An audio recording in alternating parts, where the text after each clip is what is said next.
We hear a lot about psychedelic-assisted therapy, but 3 out of 4 people who choose to consume psychedelics do so at home or in nature with friends or loved ones. I'm April, founder of SetSet, an integration platform to help you get the most out of your psychedelic experiences. The podcast episode you're about to listen to may reference one of my previous shows, The High Guide or How to Do the Pot, because I've been a trusted source in cannabis and psychedelics since 2015. I invite you to visit getsetset.com and sign up for our newsletter to receive your free guide on set and setting to make the most of your next psychedelic journey. This podcast discusses cannabis and is intended for audiences 21 and over.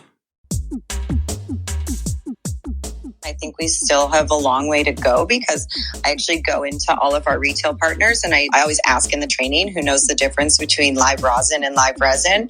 And more times than not, the majority of the people working don't know.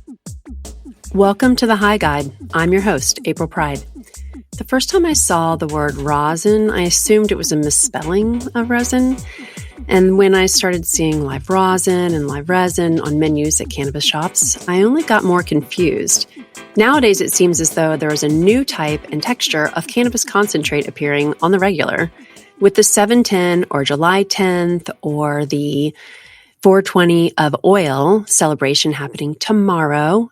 This episode of The High Guide gathers up the latest and greatest in dabbing and sorts it out, so you can approach concentrates and tomorrow's high holiday with a little more confidence thanks to today's High Guide, Elise McRoberts, CMO of Dot Greens, a Bay Area cannabis company dedicated to 21st century hash.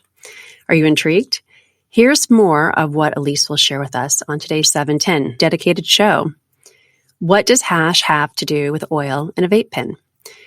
What's the difference between live resin and live rosin, and why does it matter?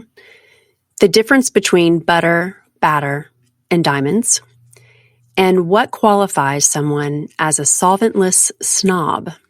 Concentrates are confusing, right? There are lots of different types. They all are similar in color. Some are more yellow, some are more brown, some are crumbly. Viscosity is different.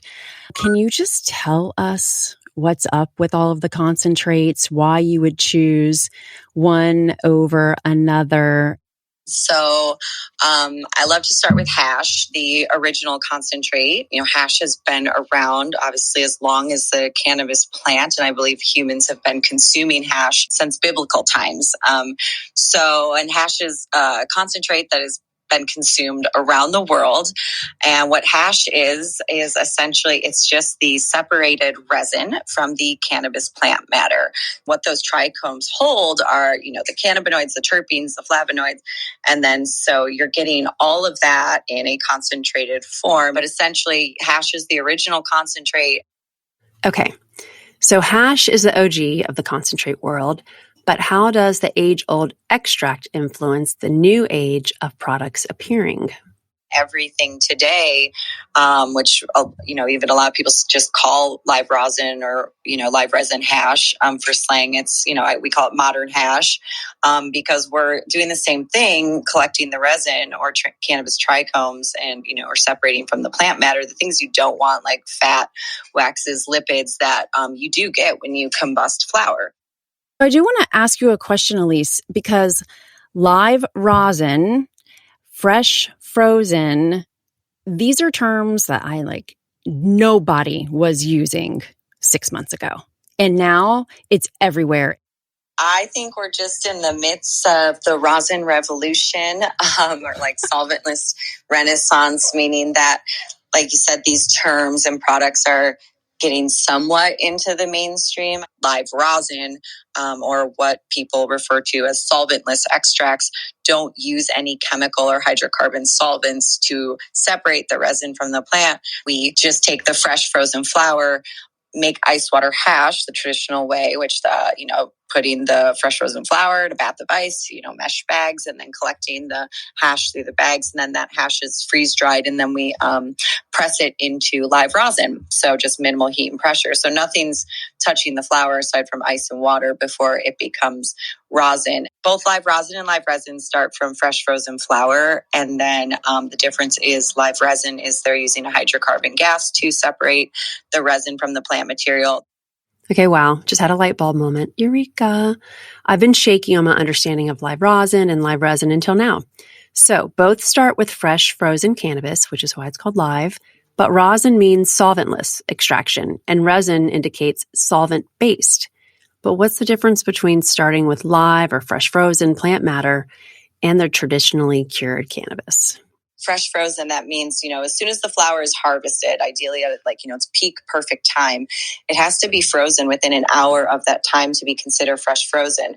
And what that freezing does is basically kind of stop time for that cannabis plant, because anytime once a plant hangs to cure or, it's just left out, all those terpenes, they're so volatile. I mean, they're coming off at every moment. So by freezing the plant in that moment, it's like, okay, we're stopping her from or losing the terpenes or anything else, or really changing until then it's made into hash and then the rosin. And so having as little interference and then also no chemicals interacting, you're just really preserving that plant at that, time of harvest or ideally closest thing to it. So then when you're vaporizing and that concentrate, that's what you're experiencing. And so it's just the belief that you're getting true plant medicine as close to the way that nature intended. Okay, so my understanding of starting materials and solventless extraction has just leveled up tremendously, which takes us to the next topic of conversation. Solvent-based extraction, more commonly referred to as hydrocarbons. And these are concentrates that utilize a solvent to separate the trichomes from the plant matter and seem to come in a new type and texture every day. Hydrocarbon extracts are, your butane, your pentane, your hexane, and that's the solvent that makers use to separate the plant resin or the resin from the plant. And then also in the hydrocarbon category would be your live resin, which BHO stands for butane hash oil. And so butane is primarily the most popular when it comes to hydrocarbon extracts. Sugar or diamonds and sauce and all these butters, batters, there's a ton of names for basically just that really refers to as what kind of texture the end product is. Most of those are solvent-based extracts as well. I'd say, most people are using probably butane or a hydrocarbon. And then there are people who use ethanol and CO2. So this concentrate conversation is getting less confusing by the second, right? We see a wide variety of hydrocarbon concentrates on store shelves these days, but it's really just a matter of the starting material, cured or fresh frozen, the chosen solvent, BHO, PHO, CO2, etc., and the resulting texture, butter, batter, shatter, diamonds, etc., that determines what the product is called. But once you add back in the world of solventless concentrates, how does one choose which to consume? Why should high quality products be a luxury? I guess I'm a solventless snob, and I pretty much stick to live rosin products that were made without solvents. However, I have had some good BHO, as we call it, or live resin.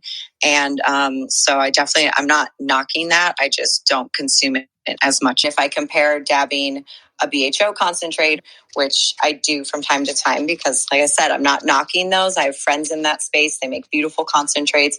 And also not all strains are hashy strains, or I should say not all cultivars will work for hash, meaning there's just some cultivars that don't, as we say, wash well or, yield well, and you're not going to get that great expression of the terpenes in the hash. So, but therefore those flowers, when extracted using hydrocarbon, you actually can get, a nice collection of the cannabinoids and terpenes and produce a great extract. So if there's some cultivars or flavors, a good one that just you don't usually see in rosin, kind of like OGs, you can then enjoy them in BHO form.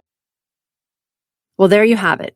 while there's no shortage of options for concentrate consumption, we hope you feel more informed on which one suits your style. A quick review. What's the difference between live resin and live rosin? While both start with fresh frozen flower, live resin uses a solvent for extraction and live rosin is solventless. One great reason to choose fresh frozen product, terpene retention. What's the most common solvent used in extraction today? Butane, which makes BHO. Should you find yourself confused between butter, batter, and diamonds, just think texture.